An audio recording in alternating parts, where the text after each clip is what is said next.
नमस्कार। बीते 2 वीडियोज़ जो नवदंपति शिक्षण पर आए हैं, उनमें पहले वाले में हमने यह स्पष्ट किया कि विवाह की सनातन अवधारणा क्या है और यह अन्य सभ्यताओं में विवाह से पृथक कैसे है। दूसरे वाले में हमने इसके ही एक गहन बिंदु, विवाह का श्राद्ध से और श्राद्ध का विवाह से क्या संपर्क है, यह स्पष्ट किया। आज के इस वीडियो का जो हमारा जो विषय है, वह होगा विवाह और इसका उद्देश्य।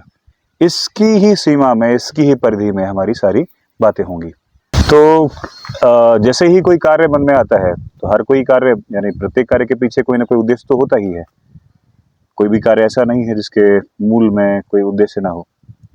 फिर विवाह जैसे बड़े संस्कार के पीछे तो कई सारे कारण रहे होंगे। और प्रयास होगा कि इस वीडियो में हम उन कारणों में से, उन अनेक कारणों में से कुछ एक पर दृष्टि डाल सकें। यहाँ पर अनेक और कुछ कहने का आशय इसलिए भी है क्योंकि इन नियमों, इन परंपराओं के मूल में कितने कारण हैं, यह मैं भी अब तक जान नहीं सका हूँ। एक ही चीज़ कई सारे बिंदुओं, कई सारे विषयों, कई सारे तत्वों को एक साथ जोड़ देती है। हमारी सामान्य बुद्धि 1, 2, 3 चीज़ों को जान करके उसे अच्छा या बुरा मान लेती है, पर कई बार यह विषय इतने गूढ़ होते हैं कि इन्हें पूर्ण रूप से जानना हमारे लिए संभव नहीं होता। तो कुछ बिंदुओं पर आज बात करेंगे। पहले तो विवाह के उद्देश्य से पहले थोड़ा पीछे आकर के हम देखते हैं कि मानव जीवन का उद्देश्य क्या है। ऐसा आचार्य जन कहते हैं कि इस मानव जीवन का जो सबसे बड़ा उद्देश्य है वह है मोक्ष की प्राप्ति। मोक्ष की प्राप्ति, मुक्ति की प्राप्ति, जन्म बार-बार लेने के चक्र से मुक्त हो जाने की प्राप्ति। ये कुछ मोटे मोटे तौर पे 2-3 तरीके से इस बात को कहा जा सकता है। जिसे मुक्ति कह रहे हैं, उसका एक आशय जीवन के सभी कुछ से मुक्त होना भी है। और जैसे हमने बात की थी पहले वीडियो में कि जन्म लेते ही आप पर एक ऋण हो जाता है और वह है पितृ ऋण। आप अपने पितरों के, अपनी माताओं के संयोग से, प्रभाव से, कारण से उत्पन्न हुए और आपको एक देह प्राप्त हुई। उस देह के लिए आपको कुछ तो करना पड़ेगा। उस देह के लिए जो नियम बताए गए कि क्या करना चाहिए पितृ ऋण से, पिछले वीडियोज में से बात हुई है पर पुनः इसे रख सकते हैं। एक तो जीवित माता पिता की सेवा करना, उनकी मृत्यु के पश्चात उनके लिए छयाह और पार्वण श्राद्ध करना, अमावस्या आदि तिथियों को उनके लिए श्राद्ध करना। तीसरा, गया आदि तीर्थों में उनके लिए श्राद्ध करना। तो ये 2-3 चीजें तो उनके जो माता पिता के लिए हम कर रहे हैं। इसके अतिरिक्त भी हमें एक काम करना होता है जो कि है एक संतति निर्माण करना, पुत्र उत्पन्न करना। तो मोटे शब्दों में विवाह का एक बड़ा उद्देश्य पुत्र प्राप्ति भी है। यह ऋण के कारण है, यह तो एक भाव है। दूसरा भी एक कारण है। गृहस्थ आश्रम का केंद्र या गृहस्थ आश्रम का जो प्रतीक है वह विवाह संस्कार ही है। गृहस्थ आश्रम से ही समाज के अन्य तत्वों, अवयवों की उत्पत्ति होती है, ऐसा भी हम सब जानते हैं। यदि गृहस्थ संतति निर्माण करना ही छोड़ दें तो समाज का निर्माण कैसे होगा? तो यह सामाजिक कारण भी है। तीसरा बड़ा कारण जो है वह यह है, आप अपने आत्मा का जो विस्तार है वह कैसे करेंगे? पुत्र और पुत्री दोनों को ही आत्मज और आत्मजा शब्दों से भी कहा जाता है। जिस प्रकार गुरु अपने ज्ञान का विस्तार अपने शिष्य के रूप में करता है ताकि उसका ज्ञान समाप्त न हो, उसी प्रकार पिता एवं माता अपनी देह का, अपनी आत्मा का विस्तार पुत्र या पुत्री के रूप में करते हैं ताकि उनके कुल का नाश न हो। पुत्र उत्पन्न होने से मात्र पुत्र का जन्म देना ही नहीं, वरन अपने कुल की वृद्धि का आशय भी होता है। तो यह 3 या 4 कारण बन चुके जो विवाह के उद्देश्य को बताते हैं। तो यह कुछ 1-2 कारण हुए जो प्रमुखता से अभी दृष्टि में आ रहे हैं। अन्य भी कई सारे कारण हैं। अगले वीडियोस में या फिर विषयों में आते आते उन पे बात होगी। यह तो हुए कि उद्देश्य क्या है, विवाह क्यों करना है, यह होता कैसे है। तो विवाह की रात्रि में यज्ञ के दौरान पति के गोत्र की प्राप्ति पत्नी को होता है, यानी जो पति का गोत्र है वो पत्नी को प्राप्त हो जाता है। फिर वह समान गोत्र के होकर के दोनों विवाह के पश्चात पुत्र के लिए अधिकारी हो जाते हैं। एक यह, अब दूसरा कारण भी कि विवाह क्यों क्यों करना है, जो फिर से एक प्रश्न बनता है कि विवाह करना ही क्यों है। जैसा हमने बताया अभी कि मुक्ति ही एकमात्र लक्ष्य है इस मानव देह का। मुक्ति के लिए एक बड़ा जो बड़ी एक समस्या है वह है इस जीवन के पतन हो जाने की संभावना, इस जीवन में आचरण के पतित हो जाने की संभावना अकेले रहने पर। तो यदि एक व्यक्ति के लिए जिसे अपने मुक्ति की, मोक्ष की यात्रा करनी है, उसे सहयोगी की आवश्यकता पड़ी। उस विचलन से, उस पतन से बचने के लिए उसे एक ऐसी सहयोगी की आवश्यकता थी जिसके साथ वह धार्मिक जीवन भी बिता सके, अपनी धर्म यात्रा को भी आगे बढ़ा सके और पतित भी ना हो। इस कारण से भी इस संबंध को निर्मित किया गया, बनाया गया। यानी पति और पत्नी, जो दोनों शब्द एक दूसरे को शुद्ध रखने, चारित्रिक रूप से रक्षित करने के अर्थ में जिन दोनों का अर्थ निकलता है, उसके पीछे कारण यही है कि धर्म यात्रा में एक दूसरे को पतित होने से, पतन होने से बचाने के लिए जो स्त्री पुरुष कार्य करते हैं वह पति पत्नी कहलाते हैं। और इनका जो निर्माण है वह विवाह संस्कार से होता है। यानी इन दायित्वों का जो निर्वहन करने का जो संकल्प है वह विवाह संस्कार में ही लिया जाता है। अर्थात विवाह संस्कार एक साथ मिलकर भोग के लिए नहीं, योग के लिए किए जाने वाला संस्कार है।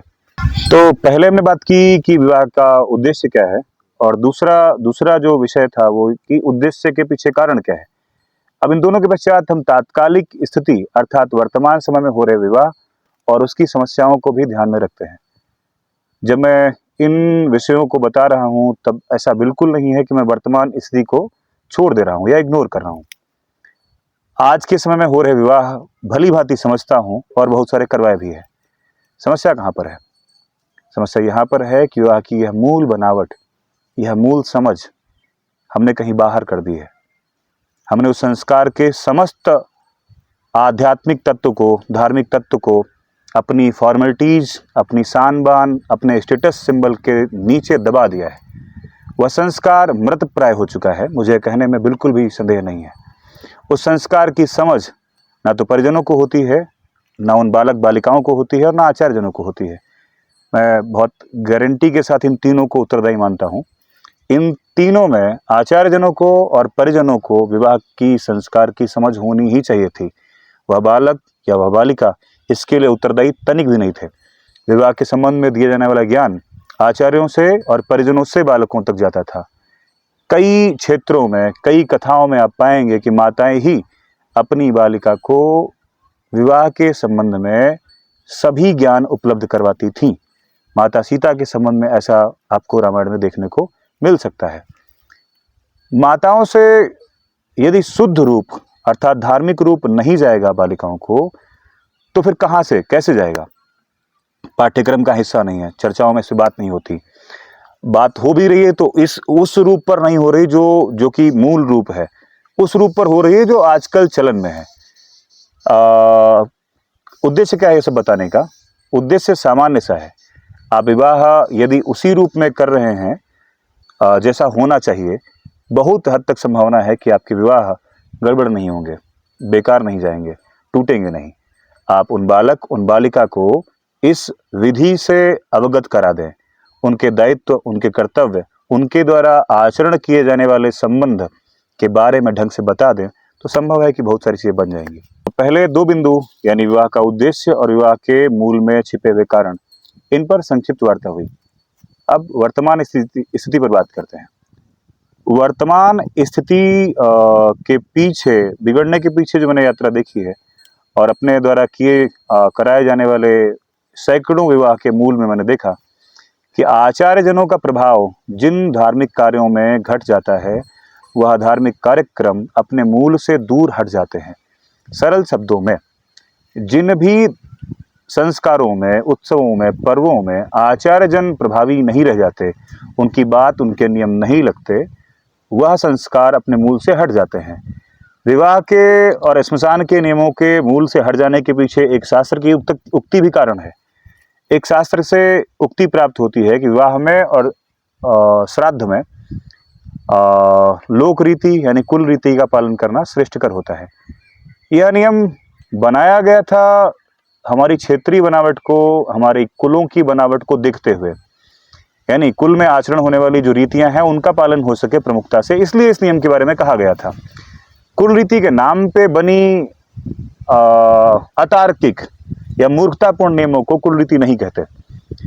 विवाह में आजकल जो चलन में है उसमें बहुत सारा जो कंटेंट है, जो बहुत सारी चीजें हैं, बहुत सारे जो रिचुअल्स हैं, वो मूर्खतापूर्ण है। उनका कुल रीति से, वैदिक रीति से, क्षेत्रीय रीति से कोई लेना देना नहीं है, परंतु उनके मूल की सुरक्षा के लिए, उन कुल रीति, सो कॉल्ड कुल रीति की सुरक्षा के लिए माताओं को आगे रखा गया है।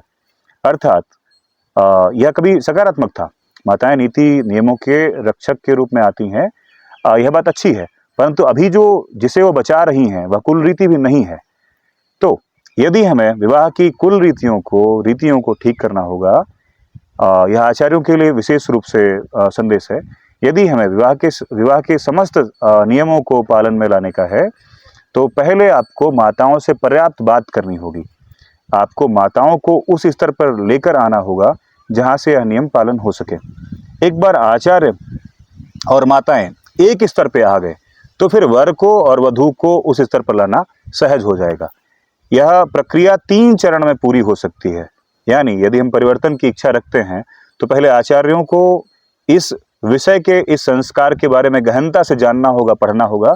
तत्पश्चात माताओं को, पिता को, उनके परिजनों को इस विषय के बारे में बताना पड़ेगा, और तब जब यह दोनों सहमति पर आ जाएंगे तब वर और वधू को भी उसी विषय से परिचित कराया जा सकेगा। यह प्रक्रिया 3 चरणों में पूर्ण होगी।